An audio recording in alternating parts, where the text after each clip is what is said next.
out that actually success it's not just your merit We think when you succeed means you are capable, right?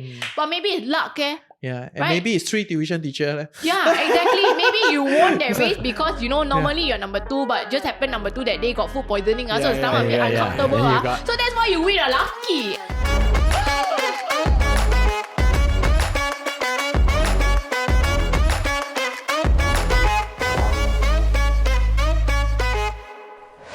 Okay, welcome back to another episode of Wise and Shine. I'm your host Reggie, aka your Chief Financial Coconut. And I'm Dawn, SG Budget Babe. And today we have a special guest with us. Cliff, you want to introduce yourself? Sure, I'm Cliff. I'm a stay-at-home dad to 2 beautiful girls, 6 and 4, and yeah. I will soon go back into the workforce. But slowly. Slowly transition. Transition. So you check out our other episode, right? And then you get a better idea of like the whole thing, right? So, but today, I wanted to have the extended discussion, from our previous episode, about like, should you quit your career for family and all that? Because recently I was on another show with Walid, right? So Teh Tarik Walid, best political podcast in Singapore. I shout out many times already. I hope he shouts us out on his show.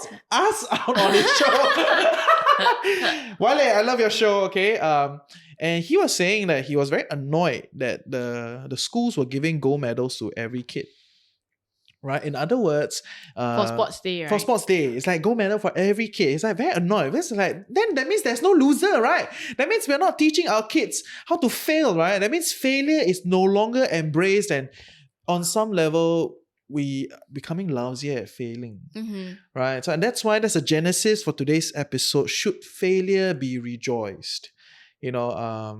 In that sense, yeah. I do think that's where society is going, right? And also because like with lesser kids, each parent is becoming more protective of each kid. I mean, when you have 10 kids last time versus now 1 or 2, the attention you give them also very different, right? So with very smaller families now, we overly protect them, overly cuddle them to the extent whereby you cannot even fail at sports day, must give see me certificate thank you for participating, but hello, real life is not like that, right? You're not gonna get a certificate for just participating. And I think real life celebrates success, not failure, sadly. And you're right, we're becoming the new generation. We're becoming weaker and worse you feel at dealing with failure. Interesting. What's your thought? Should failure be rejoiced? I use very specific words, Because I used to do triathlon before I have kids. And the longest distance I've done is called an Ironman triathlon. So you swim 3.8k kilometers swimming, you bike 180, and then you run a marathon after. Okay? So they give you a finisher medal. so am I a failure? Regardless of your timing, right? Yeah, because you finish, they give you a medal, right? I mean, some triathlon do too, right? So I do think that you shouldn't give a medal for participating if it's just showing up. But I do think that, when I do triathlon, I never see myself, okay, I'm not the guy who's going to win, like, in my age group or whatever. But I always see that if I accomplish something, even though I did not if I'm like 150 spot, the last place or whatever, I still finish.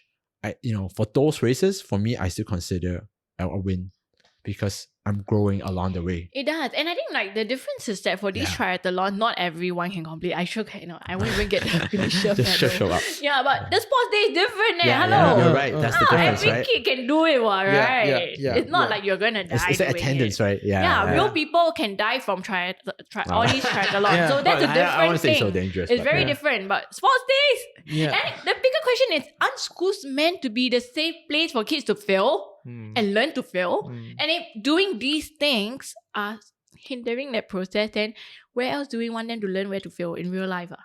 It'll be more painful. Fair. Okay. I get that. But when I stage the question, right, on rejoicing, right, that means we're taking failure to a pedestal where, if you fail, it should be celebrated, or if you fail, it should be recognized, and it should be like on some level embraced. And I think that the nuance is here, right? The nuance is we recognize people for participating, but we refuse to let them recognize that they have failed. You know what I mean? Like we refuse to rank people or based on some objective standards, and it becomes like, do we even recognize success versus failure anymore? Is that even important today? I You think know to what I be mean? very honest, it's very hard Uh. to expect society to celebrate and rejoice in failure. It has to be down to the individual to embrace it. The family members, that's where family and parents can really help. And to be very frank, society only celebrates successes, right? But I think the bigger question here is, can we reframe failure such that it doesn't have that negative stigma anymore? And we start recognizing that people do need to fail, and everyone is different. So everyone has different numbers of failures that they have to go through in order to succeed. Right? Some people need to fail more. Then, they really do very well and they excel. They find their passion, where their sweet spot is. Other people just fail a little bit, only learn very fast. So can we reframe it such that it's nothing to be embarrassed about? Yeah. I mean, the fact that the school has to give the medal shows that you're trying to, remove You're the cuddling, embarrassment, exactly, right? Yeah, but what if we could make it such that it's not embarrassing? That if you fail your PSLE, then it's okay. It's more of what have you learned, what can you do to get better. I think, right, honestly, if I was a teacher, I used to be, right, but if I was like a principal of a school or something, how I would do it is I would, instead of always putting the attention and spotlight only on the success, you can also do on failure, because paiseh, right, very embarrassing, the person may not like it, but getting, let's say, even the successful people to reflect on what did you do that helped you succeed this time, and how will you replicate that? And then we may start to find out that actually success, it's not just your merit. We think when you succeed means you are capable, right? But maybe it's luck. Yeah, and right? maybe it's 3 tuition teacher. Yeah, exactly. Maybe you won that race because, normally you're number 2, but just happened number 2 that day got food poisoning. So it's a bit uncomfortable. So that's why you win a lucky. And if people start to recognize the role of luck, which is real life as well, I think then failure, not that bad one, right? Bad luck happens. Fair, I get it. How do you teach your kids then? Like, how do you look at failure? I guess when I look at sports, failure for me is, like you say, it's a learning opportunity. Like, you look at what you're doing and you try to break it down, like what is not working, why, like what action that I have that contribute to that failure, and how can I improve it next time. Even for now, like, if the funny things about my kids, or I guess more kids, like they understand their concept of medals. Or maybe not that class where everybody got a medal, but like, in order to get a medal, that means you're gonna win. Like, so my 6-year-old and my 3-year-old run, right? Of course, my 6-year-old runs much faster than my 3-year-old. And she'll be like, I won, right? And then actually now I'm training to do a triathlon in Perth, because it's called the World Transplant Games, because I have a liver transplant when I was small. These are the games that's like for transplant people, like Olympics for transplant people, right? Like lungs, liver, kidney, heart, bone marrow, a mix of that, right? So I'm training for that, and my 6-year-old now she understand, and she say, Papa, are you gonna go win a medal? And so I gotta explain to her, it's not about me just winning the medal. It's the deeper inside that how hard I'm doing it, why I'm doing it, and do my best. And I think that is what you're getting at, right? You're getting at that, just because you show up doesn't mean you should get a medal. Exactly. You gotta try it. And if you work hard at it, that's what we want to see our kids to do, regardless of their capabilities, right? And that is where the hard part is. How do you award someone who's trying? If you just look at like, oh well, your rank, this in the beginning you're like this, then now you're like that. Then the guy who's run the fastest will just be the one the slowest, and then the last one just run as hard, and then like we call that sandbagging, right? You just make it easy for yourself, though you get but that's the hard part, right? Because you cannot. It's very hard to measure someone's trying, other than one-on-one, like just seeing like how they're doing and seeing their heart willing to try. And I think that's what you're talking about. You're talking about like, how do we? It's growth, it's improvement. How do we help our kids or help the next generation to try to look? You're right. Look at failure and not say that you are not a failure, but rather this is a moment you did not do well. Let's see how you can improve better for the next time. Right? Like what you said, I think it's a lot more one-on-one. Yeah, so with hard. AI, right? Then we had another episode where we talk about how maybe AI would take a lot of the teaching away, so we'll move more into coaching and mentorship. Maybe that would help. I think also it's really going back to shine the spotlight on success and make people realize that success is not just your merit. Yeah. There's Then- no self-made, right? Yeah, it's not The just whole your thing that own makes thing, you- okay, exactly. And then when people recognize that, then the failure doesn't seem that bad anymore because you recognize that, well, I didn't have this factor or that, so it's okay. Then it's more on, you having that honest discussion with yourself, your trusted parents or loved ones or counselors, and figuring out what went wrong and what can you do better. So I think if we start to reframe that will help. But as a kid, right, what I really like, the best award that I loved is this EduSave Good Progress Award. Good progress. Because it's tagged to how much you have improved, Mm. not how good you are. You don't have to be first in the class to get that award. Yes. Shout out to Yeah. that. I think that's good. Exactly. Award, And I yes. think that is a good way to help our kids improve because, we all need that extra boost, right? And validation, when you're young, you just need and want to be validated. It's a As we very get older, human we thing. also need validation. It's true. It's That's not why people a cheat, kid right? thing, yeah. To get to top. That's why we work hard. But Yeah. especially for kids, I think like the process of improvement. We need to focus back, and this whole podcast is also about personal development and growth, right? If we reward growth, I think that's crucial. Can I share a movie I saw just last week? Yes, please. It's We about rarely winning. talk Yeah, about but movies. I love that. So Please. there's a really old movie. It's called Searching for Bobby Fischer. I don't know, have you heard of it before? It's about chess players. So Bobby Fischer is this very famous American chess players. Anyways, so it's the story is about this boy, Josh. He's 7 years old, chess prodigy, like really good at playing chess, can map out all the stuff. So his father, who is not a chess player, saw this and took him to see a grandmaster teacher to train him, right? So this grandmaster say that, you must show contempt to your enemies, your opponents, you must beat them, you must know you're better than them, you must hate them. And this 7-year-old boy say, but I don't hate them. You have to hate them. But I don't. They hate you. They hate you, Josh. And so this chess master, if you don't do that, you'll lose. And so, here's this idea of like, you have to win at all costs. You have to hate the person you're fighting because if not, they'll crush you. And so in the last, okay, I'm going to do a spoiler. So if you haven't seen it, I'm going to spoil it for you. But anyways, in the last scene or the last couple of scenes, this boy, Josh, he's facing another boy who is brought up in a way to show contempt to his opponents, making smirky face, laughing at somebody when they make a mistake, right? Really look down on everybody. And Josh can picture the next couple of moves, he will beat him. So he sit there waiting. His coach was there. His father was there. The coach was saying that he can see Josh already know how to win already, but he's just waiting. Then he decided to talk to the other boy and say, I'll give you a draw. Like reach out the hand and say, I'm offering you a draw. And the other boy who's, filled with contempt say, What are you doing? I'm winning this port. He said, no, I'll give you a draw.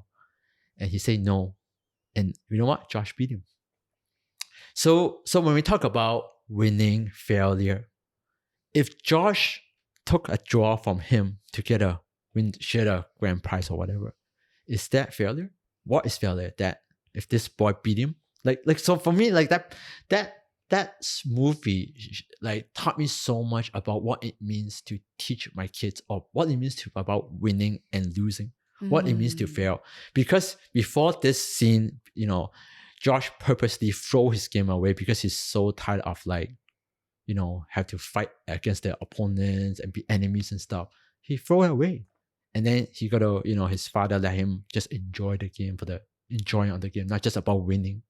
Right. And so that's really taught me about what does it mean when I teach my kids about winning? Is it, do I have to hate everybody I race against, that I'm better than them? The world will tell us that's one way of winning, but there's another way. And Josh somehow find another way by offering a draw. Amazing for me. I think hearing you say that also reminds me that society generally positions it as a win-lose, right? Yeah. But there is also, like what you said, win-win. Mhm. Both parties can win without being at the expense of the other party. Mhm. And if we start to reframe success and failure like that, then failure wouldn't have that negative stigma. I mean, if we just look at the academic system, it's bell curve what? For you to be number one, someone must be at the end, right? Yeah. I never so- understood that, but I know because my friends that study in Australia say there's no such thing as bell curve. It can be a whole generation of A students because they're all that good No. Exactly. by objective standards. Yeah, but in and there Singapore, can be a whole generation of Bs. you must have your fails in order to have your A's. So someone always has to lose in order for someone else to win. But if we reframe, then it starts from everything. It starts from our kids at home. It starts from sharing toys. Must be the older kid or the younger kid win and have the toy and not the other man. Why can't they play together? The little things like that. To the schools, how are you, making and fostering this environment? And then later on in life. But I think we have to be careful of rewarding participation and making it such that when we don't allow our kids to fail, then how will they learn? Fair. I failed a lot as a kid. As a student, and I learned so much from that. It was all my repeated failures. I mean, the last episode we talked about it, right? Cannot sing, cannot dance. So many different type of failures that made me learn so much more and realize things about myself that I never knew, and that made me very resilient. And today, I'm proud to say I think most followers who have watched me for the last couple of years as well would attest to the fact that I don't give up. I have a lot of grit. Yeah. So something I want to teach my kids. But how do you teach grit? You have to let them fail lah, right? And then you just make sure that the more they fail, the more they don't give up. Because once they give up, that's the end of it, right? We look at, let's say, so like prior to this, I was 20 kg heavier and I lost 20 kg in less than 1 year. Most people give up before they see the weight loss because it's too difficult. But because I learned from all my failures as a kid, I don't give up in my career, I don't give up in my weight loss, I don't give up in a lot of things that I set out to do because I learned that as a kid in the safe space. If schools start giving out medals like that, then where is the safe space for our kids to learn how to fail? Fair, that's a fair point. Very, very good point. Hey, I hope you're enjoying Wise and Shine so far. I'm your host Reggie, aka your Chief Financial Coconut, and for us to continue to do this show so that you become a tad bit wiser every week, you gotta like, share, subscribe, help us beat the algorithm, but even more importantly, if you can, comment in the comment section below. Let us know your thoughts and also some questions that you would love us to answer. Yep, now back to the show. But I want to flip the whole discussion, right? As you always do. Yeah, as I always do. That's my profession, yes. So I think there's also another phenomenon where people take pride in their failure to a level where they do not process it. Okay? Where it's like, fail. Oh, okay lah, fail lah. Failure is a mother of success. No, failure just tells you fail. Right? Eventually, you got to find a way out, then the mother will appear. But it's so common these days also. It's like, oh, fail, just fail. I mean, there's one side which is the side we talk about where people don't embrace failure. They hide, they shun away from it. And then there's this whole other extreme where people just, take failure as like, I fail lah, why? It's like, and to me, it's also kind of problematic because you don't process the failure. You don't process the thought of like, what went wrong? Like, I set out to do this, it didn't achieve. Now, okay, never mind, next thing. And that's, I feel it's quite common also. And I don't think that's the best way to like rejoice or embrace failure, right? You know what I'm saying? Yeah, I think so. I think that's something that when you can walk away from something if you don't like to do it or you realize not good at it, But there's a difference between you just jumping from one thing to another, right? Because it just didn't work out the first time. And the reality is that most of the first time, it won't work out, right? Because you got to get better at it, you got to practice, you got to understand what went wrong, and it's just like riding a bike. No one rides a bike the first time. You have to practice, you got to get used to it, and so just like many things in life, you're right. Yeah, I agree with it. I think for that group also, don't you feel it's a bit of like seeking validation? It is. Because society and the general people around them may not have helped them to come to terms with the failure. So they go on the exact opposite end. I feel lah, so be it lah. Yeah. Right? But if they have that support system, no one can go through life being a failure. Yeah. Right? We all need to succeed. It's just that success comes in different forms, in different means, different levels. And if you're only, you always fail and then you make your identity as a failure, cannot be, right? Then you fail in making money, so you're poor. You fail in being healthy, so you're unhealthy and you die faster. Yeah. It can't, you have to succeed. But it's more about like really striking that nice balance. Yeah, but we are agreeable that it's quite a common phenomenon. It's right? becoming more common, but I Yeah. see it as it's a symptom that they're just acting out because they're not getting the support that they need to process this failure, and hence it's just easier to just throw in a towel and be proud of it. Mm. Like, I don't care what you say, I don't care what Exactly, you think. exactly. I It's like a cannot thing. know. It's like a people wear. Yeah, it's my life. Who are you to judge Yeah, me? and for me, it's different when you redefine success, and as opposed to when you failed and you wear it as a badge. Because if you redefine success, then okay, because now your basis of thought or your parameter of success has shifted. So I don't need that condo. I'm very happy with my HDB. It's fine. But I think deep down, You they know? probably know. Yeah, It's so just that on the surface, it may not look like that because they're just seeking validation Yeah, from and people who have exactly, also and failed. that's the nuanced divergence, right? Whether have you truly shifted your success your parameter of success such that you feel peace with this new place, or you're just like building this like batch of failure, to just it's like that one lah, and then you just kind of shun away from it as a Yeah. shield. And think I find that regardless, problematic it's always too. not about being the extreme, right? You're never Yeah. gonna succeed all the time, so you also acknowledge that your success is not Mm. 100%, but neither should you be failing 100% of the time. It's really about striking and coming to that nice balance. Yeah. So how would you embrace and process failure? For me, it's redefining what failure means. So I heard this from a friend recently. I thought it really captures the idea. Fail means first attempt in learning. And I love it because every failure really is an Yeah, it's true. experience, It's right? true. It's an experience to help you learn something about yourself or about the process, environment. And as you learn all these things, you learn more knowledge. With more knowledge and more skills, you then become better and hence you succeed better. So if we look at that, even Thomas Edison didn't invent the light bulb on his first attempt, right? But he has this really lovely quote, which I love. He said, like, every time I failed taught me one way that of how not to do Exactly. it. Do it. Yeah. Yeah. First attempt in learning. Failure. First attempt in learning. What about how do It's hard. you process failure? Like you say, right? Failure, or sometimes the failure is so painful that it's so shameful that you want to just run away. Yeah, and you build all you sorts build of it, walls. just hide it, right? Yeah. And so I think for me, I look at times where I have experienced where I fail, I suck at something, and I did it over and over again that I have able to overcome. So for me, it's swimming. So as I mentioned before, for my Ironman, I got to swim like 3.8 kilometers. And when I first started training, I couldn't swim more than like 100 meters in the pool, freestyle. I was panting, I was like dying. I was like, oh man, I think I need help. So I went to see our coach, took our swimming class, and the coach split us into 3 groups: the fast group, the slow group, and me or myself, because I'm slower than the slow. So like, the fast group will be swimming and the coach will give us something. The slow group will be swimming. And for me, I'm just learning to kick, but that process of keep going to the pool morning, before work and after work, and then go see the coach, within 3 months of keep doing that, I was able to swim like 500 meters, a kilometer, doesn't really matter. But once I hit swimming 500 meters, I realized 3.8 kilometers is doable because now I have picked up, like you say, the skills. I know what to do or what not to do to be able to move on. And The so Good Progress Award. yeah, And you save. and so when I ever struggle with something that I'm not good at, I look back at that experience and say, you know what? Like you say, I think it's those experiences where it help us grow and persevere for whatever that I'm working on. Yeah.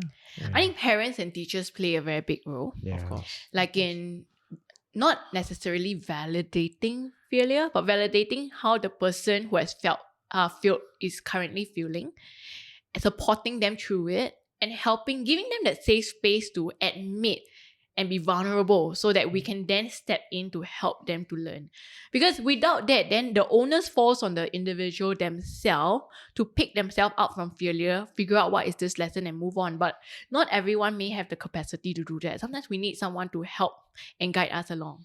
And at the same time, while creating that safe space, so I think this ties back to the previous episode, right? Like you being a stay-home dad, when you build that relationship with your daughters, they'll be more inclined to go to you than, to shut up and not tell you thanks, that yeah. you feel. Yeah, so that relationship helps. But it also requires society and schools to stop celebrating success as much. I really think that's shooting my idea very good. Every time someone I vote for you. I vote for you. make that person write a reflection or an essay on why they succeeded. And then you can break down the factors. And then it kind of, makes failure not that bad.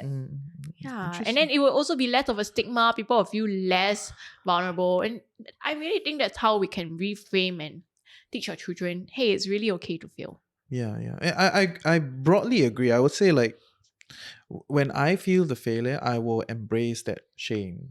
Yeah. It's like envy. Everybody make envy sound so evil, but for me, envy is just a great signal to tell me I actually want that shit. I it's actually like, don't feel shame. yeah, it's like, wow, I really want that shit. Yeah, I'm failing at this, but I really want it. If I don't feel the shame, that means I don't give about it, right? I don't care about it. I think also because you can deal with the shame.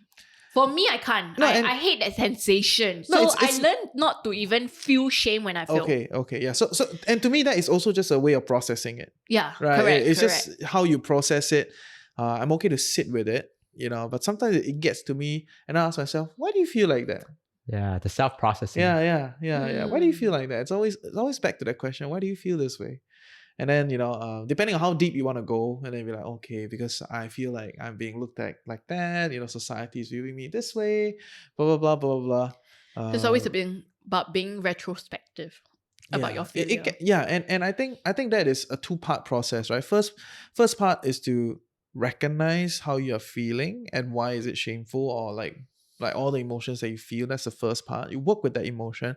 And then the second part, we go back to the strategy. Why it did not work, right? And then we regroup from there, And if it really just is not possible, then you have to change your goals on some level. And once you shift your goals, then, pretty much you don't feel it as much, But I would say give it a shot, lah.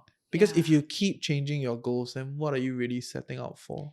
So I think to wrap this up as well, it's very hard to expect society to ever rejoice over failure. But the least we can do is try to remove the stigma that comes with it and provide that safe space, that learning space for children especially to learn, because that's our first brush with failure has to come from this safe space so that we are more equipped to deal with it later on in our lives. Yeah, I think part of you, and you sharing that is that we need a community, right? I don't expect everybody, to celebrate my failure or help me analyze or go through that shameful process. But we need like maybe one or two friends, right? Or parents. Or parents able to just journey with us along the way, where instead of just say, just ignore it or run away, because it's so easy to run away. Even for me, my tendency with conflicts or failure, it's like, just ignore, it's too much. I'm walking out of this. Yeah. Watch a YouTube video or whatever, go on Netflix, right? Just block it up and move on to the life. Of course you can live life like that. Of course you can. But the thing is, do you really want to do that? And I think, at least for me, I'm old enough to come to a point where hey, there's some things that I used to feel shameful or afraid of. Now I want to face them now instead of running away, because I've always been doing this way and I don't like it this way. There must be another way. Correct. There must be another way. I gotta figure it out, right? So, and I like your story of the swimming thing, because I think the bigger your failure, the more your chances of really breaking through and succeeding. If you, for example, failed PSLE or you did really badly, then later on you succeed in life, you become a successful entrepreneur or a straight A student, you own that achievement feeling even more, isn't it? It's more fulfilling than if all your life you just coasted through and just never failed. Yeah, and that's a big part of why Wally even said that, right? It's like so many people, they never fail in their lives ever. They're born into the right family, they get the right internships, they get all the resources, they never fail, and then a small little thing crashed their life. Yeah, exactly. Because they never failed it. The fear of failure, or the shame of failure. The shame. Fear is one thing, right? Shame is another level, right? Yeah, just going back to this movie I was talking about, Searching for Bobby Fischer, when the grandmaster teacher was so strong on telling the boy you must show contempt, is because he was telling the father that, if Josh Josh loses a tournament, it will just Bring shame to the Yeah, family. or crash him down or something like that. He'll be so low he cannot get back up. But when you look at George, he lost games, but he just came back up again.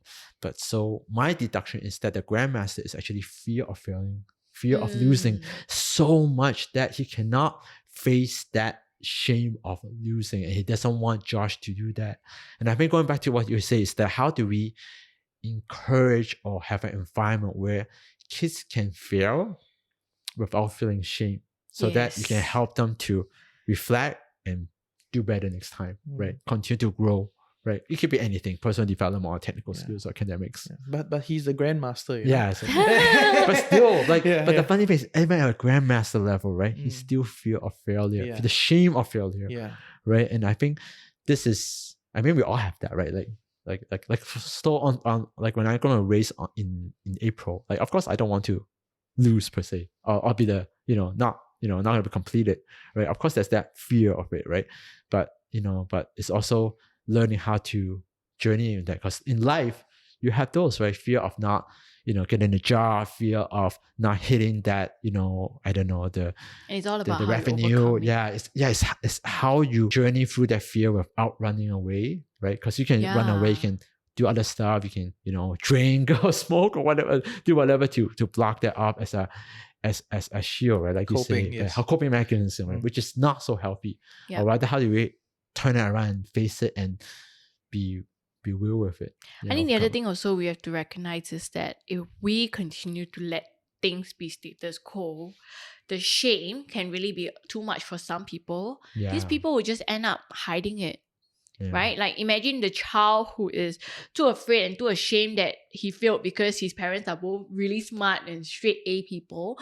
Then he's not gonna let his parents see and sign that yeah because it's a fail, right? What will he do? Forge the signature law. Very common, right? But if I've done that, to be fair. But if shame is not that bad and you have that safe space, you can like, Mom, Dad, I'm sorry I failed on my math test.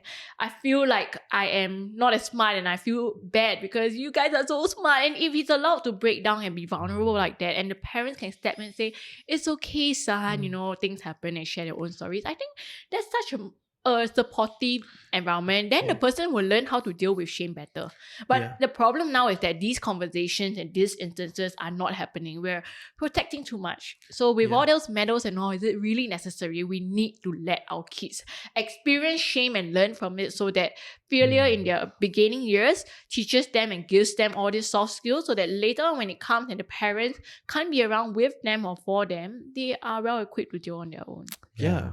And I would think for a lot of our listeners, it's also about reparenting yourself.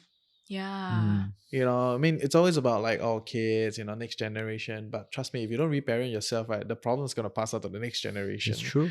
Right? So what they call break the cycle, right? Yeah. Or like reparenting yourself.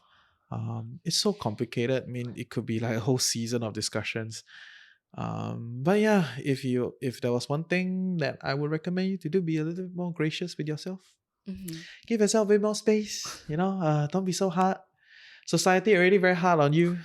There's a lot of expectations, and sometimes if you need a breather, then breathe lah. Right? Don't need to keep hustling. And you get alienated, lor. You alienate yourself. So sad. For me, I would say like, even if no one validates your failure, I think it's really just reframing. Just keep telling yourself fail is first attempt in learning. I find that really powerful. Yeah. And just remind yourself that it's okay. Yeah. It's great if you can get some people to support you and validate your feelings, and to reduce the shame and negative emotions that you feel. But if there's no one like you, I think today the beautiful thing is that there are forums. You can be anonymous, right? And you'll find someone to support, right? Support group. Yes. Yeah, and if really, really don't have, like a bit hard to believe, but if really, really don't have, then be that kind person for yourself. Yeah.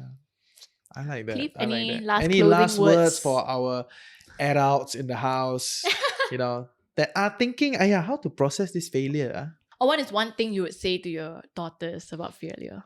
I would love to teach them that, like, you can, like you say, like, even if you fail, you can stop, and after you fail, you reflect and you analyze on what you did well or you not did well, or what could be done better to improve, those little steps, right? Because that's what I do with triathlon. I always, I finish a race, I say, what's good, what's not good, how can I do better?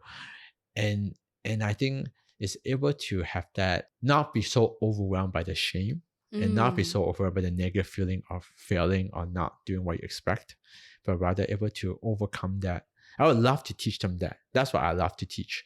But how do you teach them that? Right? That's the hard part, right? I wish, this is the $1 million question. And I think part of that is me showing them how to do it. Right? Like, I'm not a gifted athlete in any sense, but I love triathlon so much that I would work hard over and over and do it. And I think that is the best way I can teach them and show them. I think you're being a role model, Yeah, normalizing those failures. And like you for said, them, you give them a space where they can feel shame about not able to make a grade or not able to do something, and yet not condemn them. And I think that is what I try to do. Am I good at doing that? I would say I could do better. Sometimes I do good. Sometimes I, if I raise my voice to show some sort of disapproval, they'll be upset, right? So I try not to, but I think that would be the best thing I can do for my kids. Yeah. I think also sometimes you might remember something we didn't talk about is that some failures are a sign for you to stop. Maybe It's you're not cut off for that, right? So it's how to teach your kids, right? When this may not be it for you, and that's okay. Exactly. Like, you cannot play a music instrument. That's fine. Nobody it's cannot okay. be piano. You want to be a singer, but your can't voice not sing, very good. okay. It's okay. Just fail lah. It's okay. That's not your strength. Go for project Know when to superstar, quit. get kicked out in Find the something initial else. round. Yeah, you're right. It's true. So failure can be a teacher in both sense, right? Yes, exactly. How to persevere or how to Change path. Change path. Yeah. Yeah, if I didn't keep failing math, then I wouldn't have gone down other subjects and specialized in there. Then the irony is that life threw me back in the math zone. Yeah, Nice. but yes, what is one thing that you guys would do differently to reframe failure, or you think could be done to help remove the shame that people face in schools when it comes to failure? Share with us in comments below. Yeah. And if that was last thing that I could give you, I think everybody needs a safe space to heal. And if you don't have that in your life already, maybe you want to extract yourself out of your current life. There's some value in that. So yeah. Forums. Yeah. All right. See you next week. Bye. Bye.